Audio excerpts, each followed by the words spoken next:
بسم اللہ الرحمن الرحیم۔ ناظرین السلام علیکم ورحمۃ اللہ وبرکاتہ۔ درس بخاری کا سلسلہ جاری و ساری ہے۔ آج شروع کریں گے باب جس نے کہا ایمان عمل ہے، کیونکہ اللہ تعالیٰ کا ارشاد ہے یہ جنت ہے جس کے تم عملوں کے سبب وارث بنائے گئے ہو۔ علماء کی ایک جماعت نے اللہ کے اس ارشاد فَوَرَبِّكَ لَنَسْأَلَنَّهُمْ أَجْمَعِينَ عَمَّا كَانُوا يَعْمَلُونَ کی تفسیر میں فرمایا، اے میرے محبوب تیرے رب کی قسم ہم ان سب سے لا الہ الا اللہ کے متعلق پوچھیں گے، اس طرح عمل کرنے والوں کو عمل کرنے چاہیے۔ جب امام بخاری رحمۃ اللہ علیہ نے مرحبا کا رد کرتے ہوئے کہا کہ اعمال ایمان کا حصہ ہیں، تو آپ اس کی تفسیر بیان کرتے ہیں کہ ایمان عمل ہے، کیونکہ مرحبا کا مذہب ہے کہ ایمان عمل نہیں۔ یعنی اللہ تعالیٰ فرماتا ہے کہ میں نے تمہیں جنت کا وارث بنایا ہے، یعنی تمہیں اس کا حقدار بنایا ہے، یا معنی یہ ہے کہ جنت کا کچھ حصہ کافر کے لیے بھی تھا، لیکن اس کے کفر نے اسے وہاں جانے سے منع کر دیا تو وہ مومنوں کی طرف منتقل ہو گئی، گویا کہ مومن کافر مورث کا وارث ہوا۔ علامہ بیضاوی رحمۃ اللہ علیہ نے کہا عمل کی جزا کو میراث سے تشبیہ دی، کیونکہ عمل کرنے والا اس کا خلیفہ بنتا ہے، اور جنت مذکور سے اس آیت کریمہ کی طرف اشارہ ہے۔ ادخلوا الجنۃ انتم وازواجکم تحبرون، اور بما کنتم تعملون میں ما مصدری ہے، یعنی بعملکم یا موصولہ ہے۔ آگے حدیث نمبر ہے 25۔ حضرت ابو ہریرہ رضی اللہ عنہ سے روایت ہے کہ رسول اللہ صلی اللہ علیہ وسلم سے پوچھا گیا کون سا عمل افضل ہے؟ آپ صلی اللہ علیہ وسلم نے فرمایا اللہ تعالیٰ اور اس کے رسول پر ایمان لانا۔ پھر عرض کیا گیا کہ کون سا عمل افضل ہے؟ فرمایا جہاد فی سبیل اللہ۔ عرض کیا پھر کون سا؟ فرمایا حج مبرور۔ حدیث کی تشریح، یعنی اللہ تعالیٰ اور اس کے رسول صلی اللہ علیہ وسلم پر ایمان لانا بنیادی عمل ہے جس کے بغیر کوئی عمل قابل قبول نہیں۔ جہاد یعنی کفار سے جنگ کرنا اللہ تعالیٰ کا دین بلند کرنے کے لیے ہے۔ یہ دوسرے اعمال سے اس لیے افضل ہے کہ اس میں اللہ تعالیٰ کی راہ میں جانیں قربان ہوتی ہیں۔ اس کے بعد حج افضل ہے کیونکہ یہ مالی اور بدنی عبادتوں کا مرکب ہے۔ حج مبرور کی علامت یہ ہے کہ حاجی کا حال پہلے حال سے بہتر ہو جائے اور اس میں کچھ ریاکاری اور سمع نہ ہو، اور نہ ہی اس کے بعد معصیت ہو۔ اس حدیث میں ایمان کے بعد جہاد کو افضل فرمایا، اور عبداللہ بن مسعود کی حدیث میں ایمان کے بعد نماز کو ذکر کیا۔ حضرت ابو ذر کی حدیث میں حج کا ذکر نہیں۔ ایک اور حدیث میں یہ مذکور ہے کہ جس کے ہاتھ اور پاؤں سے لوگ سلامتی میں رہیں۔ ایک دوسری حدیث میں طعام کھلانے کو افضل ذکر فرمایا۔ حالانکہ ان تمام روایات میں سوال ایک ہی ہے، اور وہ یہ کہ کون سا ایمان افضل ہے، اور جوابات مختلف ہیں۔ اس کی وجہ یہ ہے کہ سائلین کے احوال کے اعتبار سے جوابات مختلف ذکر فرمائے ہیں، کیونکہ ہر سائل کا حال آپ صلی اللہ علیہ وسلم پر منکشف ہوتا تھا، اس اعتبار سے آپ نے جواب ذکر فرمایا۔ نیز کہا جاتا ہے کہ سب سے بہتر یہ شے ہے، اس کا مطلب یہی ہوتا ہے کہ بعض حالات میں یہ بہتر ہے، تمام احوال میں تمام وجوہ کے اعتبار سے بہتر نہیں ہوتا۔ اس کی مثال یہ ہے کہ جناب رسول اللہ صلی اللہ علیہ وسلم نے فرمایا تم سے بہتر وہ شخص ہے جو اپنے اہل کے لیے بہتر ہو۔ اس سے مطلقاً سب لوگوں سے بہتر مراد نہیں ہے۔ اس کے بعد اگلا باب ہے جس وقت اسلام حقیقت پر مبنی نہ ہو اور صرف ظاہری تابعداری اور قتل سے خوف کی وجہ سے ہو تو اس کا کچھ اعتبار نہیں۔ حدیث نمبر 26۔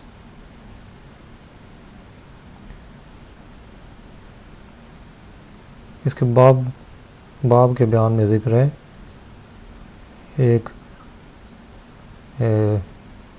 آیت کا ترجمہ ہے۔ اللہ تعالیٰ فرماتا ہے اور آپ یعنی دیہاتی لوگوں نے کہا ہم اسلام لے آئے، فرما دیجئے تم ایمان نہیں لائے، لیکن یہ کہو کہ ہم مسلمان ہو گئے، اور اگر اسلام حقیقت پر مبنی ہو تو وہ اللہ تعالیٰ کے قول کے مطابق ہے، کہ اللہ کے نزدیک دین اسلام ہے۔ باب کی تشریح، یعنی جب اسلام حقیقت شرعیہ پر مبنی ہو اور ظاہر تابعداری ہو یا قتل کے ڈر سے مسلمان ہوا ہو تو وہ اسے آخرت میں نفع نہ دے گا، کیونکہ اللہ تعالیٰ فرماتا ہے، جیسا کہ یہ پہلے آیت کا ترجمہ گزر چکا، بنی اسلم کے چند لوگوں کے بارے میں نازل ہوئی۔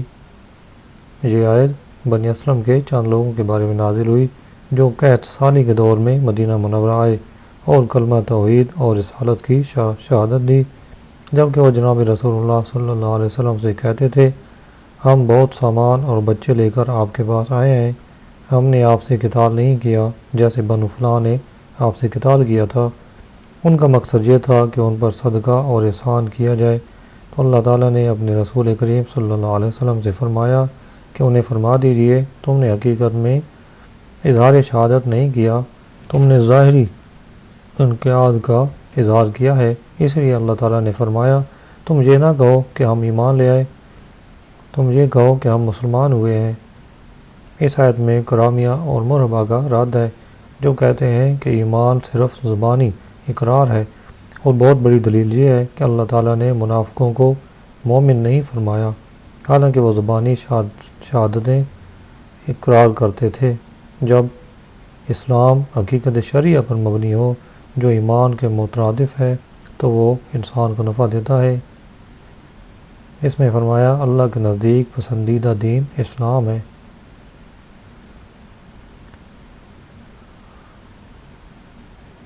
حدیث نمبر 26، حضرت عامر بن سعد رضی اللہ عنہ نے سعد بن ابی وقاص رضی اللہ عنہ سے روایت کی، رسول اللہ صلی اللہ علیہ وسلم نے ایک جماعت میں مال تقسیم کیا جبکہ حضرت سعد وہاں بیٹھے ہوئے تھے۔ جناب رسول اللہ صلی اللہ علیہ وسلم نے ایک شخص کو چھوڑ دیا، وہ مجھے ان سب سے زیادہ اچھا معلوم ہوتا تھا۔ میں نے عرض کیا، یا رسول اللہ صلی اللہ علیہ وسلم، کیا وجہ ہے کہ آپ نے فلاں شخص کو چھوڑ دیا ہے؟ اللہ کی قسم میں اسے مومن گمان کرتا ہوں۔ آپ نے فرمایا کہ یا مسلم، میں تھوڑی دیر خاموش رہا، پھر جو کچھ میں اس شخص کے متعلق جانتا تھا اس نے مجھے مجبور کیا، اور میں پھر اسی بات کی طرف لوٹا اور عرض کیا، کیا وجہ ہے کہ آپ نے فلاں شخص کو چھوڑ دیا ہے؟ بخدا میں اسے مومن سمجھتا ہوں۔ آپ نے فرمایا یا مسلم۔ پھر میں جو کچھ اس شخص سے جانتا تھا اس نے مجھے مجبور کیا، اور میں پھر اس بات کی طرف لوٹا، اور جناب رسول اللہ صلی اللہ علیہ وسلم نے بھی وہی اعادہ کیا اور فرمایا، اے سعد، میں کسی شخص کو مال عطا کرتا ہوں حالانکہ اس کا غیر مجھے اس سے زیادہ محبوب ہوتا ہے، کیونکہ میں ڈرتا ہوں کہ اللہ تعالیٰ اسے کہیں اوندے منہ آگ میں ڈال دے گا۔ حدیث کی تشریح، سرور کائنات صلی اللہ علیہ وسلم نے بار بار حضرت سعد رضی اللہ عنہ کے جواب میں او مسلمہ فرمایا۔ اس میں تنبیہ فرمائی کہ ایمان باطنی امر ہے، اسے اللہ ہی جانتا ہے، تم ظاہر کے اعتبار سے اسے مسلمان کہو جو تم جانتے ہو۔ دراصل فلاں شخص مومن تھا، کیونکہ سید عالم صلی اللہ علیہ وسلم نے فرمایا کہ لا اعطی الرجل وغیرہ احب الی منہ۔ حدیث کا معنی یہ ہے کہ سید کونین صلی اللہ علیہ وسلم نے فرمایا، میں کمزور ایمان والے کو مال دیتا ہوں کیونکہ مجھے ڈر ہے کہ اگر میں اسے مال نہ دوں تو وہ ایسا کرے گا جس کے سبب وہ کافر ہو جائے گا اور اللہ تعالیٰ اسے اوندے منہ دوزخ میں پھینکے گا۔ گویا کہ سرور کونین صلی اللہ علیہ وسلم نے مؤلفۃ القلوب کی طرف اشارہ فرمایا یا ایسے شخص کی طرف اشارہ کیا کہ جب اسے نہ دیا جائے تو وہ جناب رسول اللہ صلی اللہ علیہ وسلم کو بخل کی طرف منسوب کرنے لگتا ہے، مگر جس کا ایمان قوی اور مضبوط ہوتا ہے وہ مجھے زیادہ محبوب ہے، میں اسے اس کے ایمان کے حوالے کرتا ہوں، مجھے اس کا دین سے منحرف ہو جانے کا یا اس کا بدگمانی کرنے کا ڈر نہیں، اور دنیا میں جو اسے حاصل نہ ہو اس میں اسے کوئی ضرر نہیں پہنچتی۔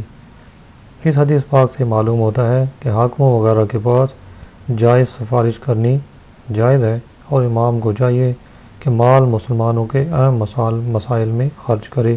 نیز معلوم ہوا کہ ایمان کے لیے محض زبانی اقرار مفید نہیں جب تک کہ قلب تصدیق نہ کرے، وہ شخص جسے آپ نے چھوڑا تھا وہ جعیل بن سراقہ زمری مہاجری تھا، اور حضرت سعد رضی اللہ عنہ کا قسم کھانا اور حرف انا اور لام سے تاکید کرنا اور بار بار رسول اللہ صلی اللہ علیہ وسلم سے عرض کرنا اور اس کی طرف علم کی نسبت بار بار کرنا اس بات پر دلالت کرتا ہے کہ حضرت سعد کو اعتقاد جازم تھا کہ وہ مومن ہے، اور رسول اللہ صلی اللہ علیہ وسلم نے جعیل کے متعلق سعد کی بات قبول اس لیے نہیں کی تھی کہ اس کا کلام بطور شہادت نہ تھا، وہ صرف جعیل کی مدح تھی، اور اس بنا پر وہ ان کے لیے عطیہ طلب کر رہے تھے، اس لیے لفظ میں آپ نے مناقشہ فرمایا۔ ہاں، حدیث میں بعض الفاظ ہیں جن سے معلوم ہوتا ہے کہ آپ نے سعد کا قول قبول فرما لیا تھا، اور وہ ثم قال یا سعد، یعنی جناب رسول اللہ صلی اللہ علیہ وسلم نے اس شخص کو عطا کرنے اور حضرت جعیل کو محروم رکھنے کی حکمت بیان فرمائی کہ جعیل ایمان میں مضبوط ہیں، اگر انہیں نہ دیا جائے تو ان سے بدگمانی کا تصور ناممکن ہے، لیکن مذکورہ شخص کو اگر نہ دیا جائے تو وہ مرتد ہو جائے گا یا حضور صلی اللہ علیہ وسلم کو بخیل کہنے لگے گا، جو صریح کفر ہے۔ اس حدیث سے معلوم ہوتا ہے کہ جب ظن قوی ہو تو اس پر قسم کھانا جائز ہے، اور کسی کے لیے جنتی ہونے کی تعیین صرف نبی کریم صلی اللہ علیہ وسلم ہی کر سکتے ہیں۔ اس سے قاضی عیاض رحمۃ اللہ علیہ نے استدلال کیا کہ ایمان و اسلام مترادف نہیں، لیکن مومن مسلمان ہی ہوتا ہے اور مسلمان کبھی مومن نہیں بھی ہوتا۔ اس حدیث کے اسناد میں تحدیث، اخبار اور منع ہیں۔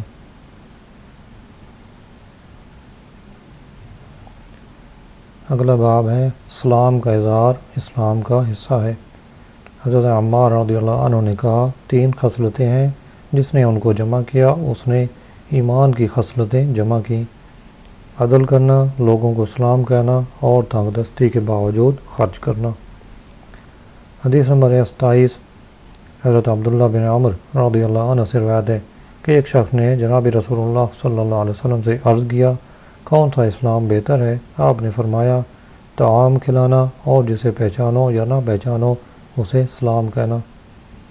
حدیث کی تشریح: اس حدیث کے باب کی پہلے باب سے مناسبت اس طرح ہے کہ پہلے باب میں یہ مذکور ہے کہ دین اسلام ہے، اور اسلام اپنی خصلتوں سے مکمل ہوتا ہے، اور اس کی خصلتوں میں سے سب کو سلام کہنا ہے۔ سرور کائنات صلی اللہ علیہ وسلم نے اس حدیث میں مکارم اخلاق کی ترغیب دلائی ہے۔ تنگ دستی کے باوجود خرچ کرنا انتہائی کرم و سخا ہے، اللہ تعالیٰ نے اس کی مدح فرمائی ہے، چنانچہ قرآن کریم میں ہے، جس کا ترجمہ ہے، انسان اپنے عیال پر خرچ کرے یا مہمانوں کو کھلائے، بلکہ ہر شے جسے خرچ کرنا اللہ کی اطاعت ہے،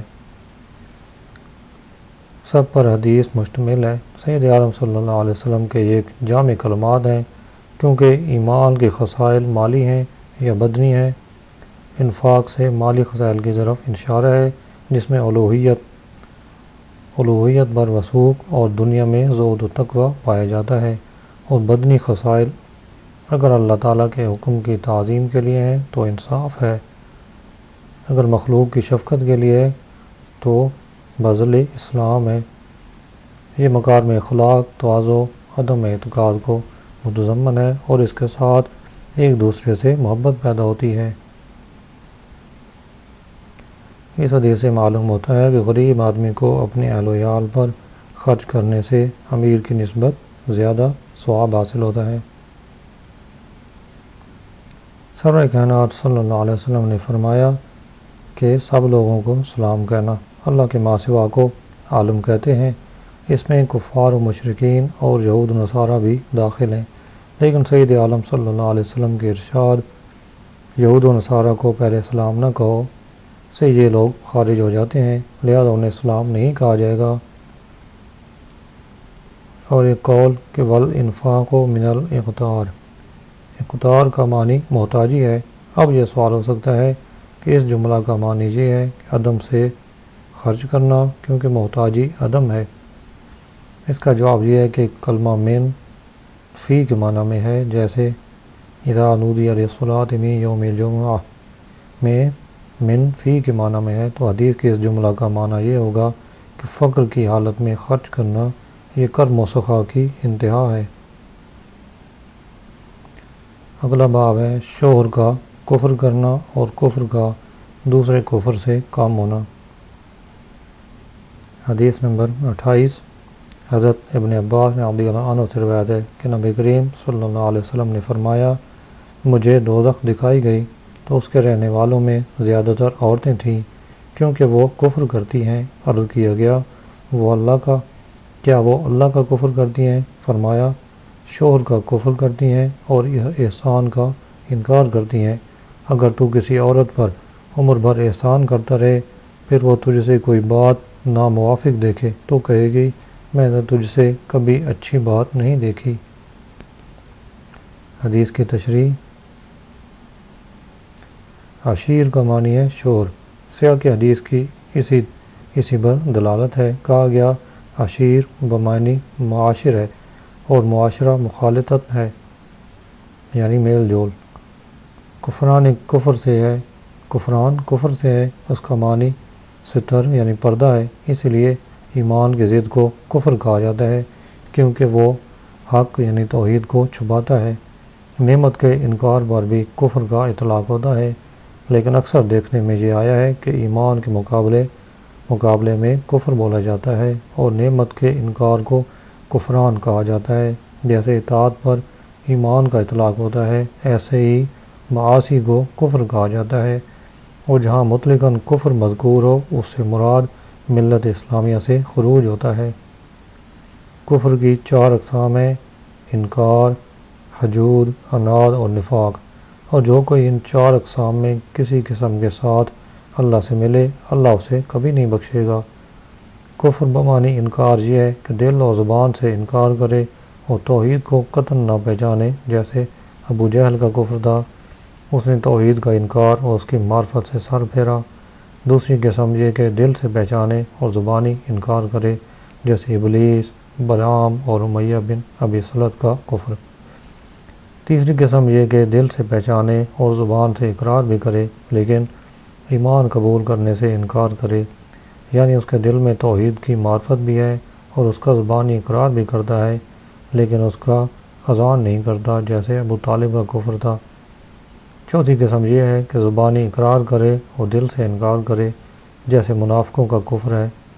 اظہری نے کہا کفر برات کے معنی میں بھی ہے، جیسا کہ اللہ تعالیٰ نے قرآن کریم میں شیطان سے حکایت کرتے ہوئے فرمایا، انی کفرت بما اشرکتمونی من قبل، یعنی تمہارے شرک سے بری ذمہ ہوں۔ اور باب میں جو کفر مذکور ہے وہ یہ کہ کوئی شخص وحدانیت کا اقرار کرتا، نبوت اور رسالت کو تسلیم کرتا ہے اور اس کا دل میں اعتقاد رکھتا ہے، لیکن باہمہ کبائر کا ارتکاب کرتا ہے، چوری کرتا ہے، زنا کا مرتکب ہوتا ہے، ناحق قتل کرتا ہے، زمین میں فساد کرتا ہے، اس پر کفران کا اطلاق ہوتا ہے، جو مذکورہ 4 اقسام کے علاوہ ہے۔ اسے کفران حقوق اور کفران نعمت کہا جاتا ہے۔ باب میں کفر سے مراد یہی کفر ہے۔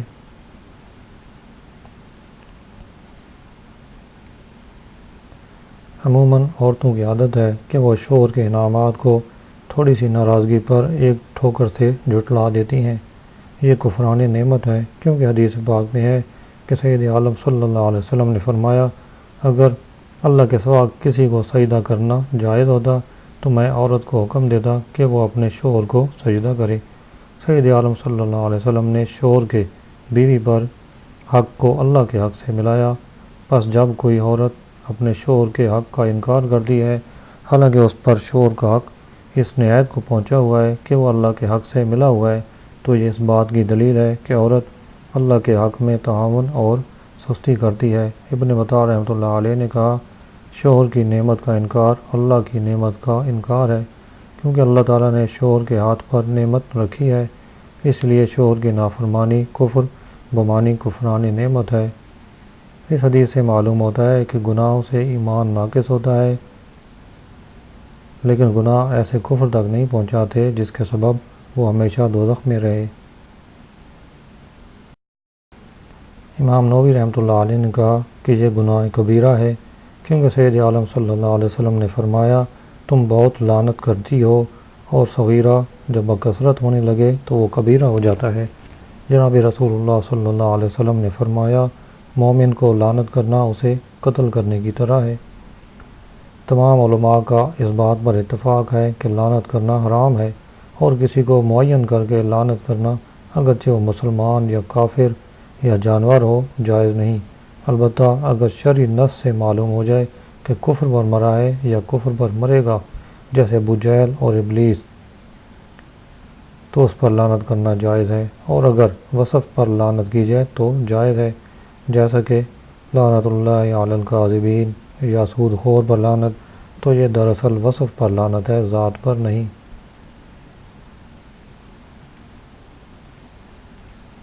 اس کے بعد حدیث نمبر ہے 29۔ حضرت معرور رضی اللہ عنہ سے روایت ہے، انہوں نے کہا کہ میں ربضہ میں ابو ذر سے ملا، ان پر چادر تھی اور ان کے غلام پر بھی اس جیسی چادر تھی۔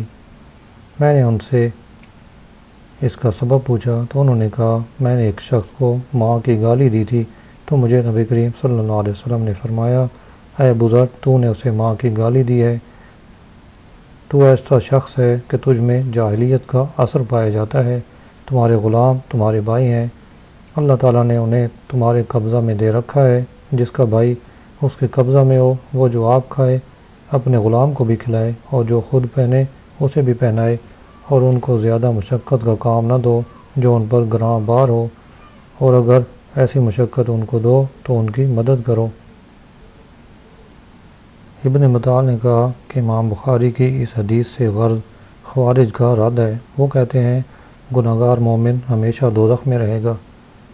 رد کی تصویر یہ ہے کہ اللہ تعالیٰ فرماتا ہے کفر کے بغیر جسے چاہے اللہ بخشے گا۔ حضرت ابو ذر رضی اللہ عنہ نے جس شخص کو گالی دی تھی وہ حضرت بلال مؤذن تھے۔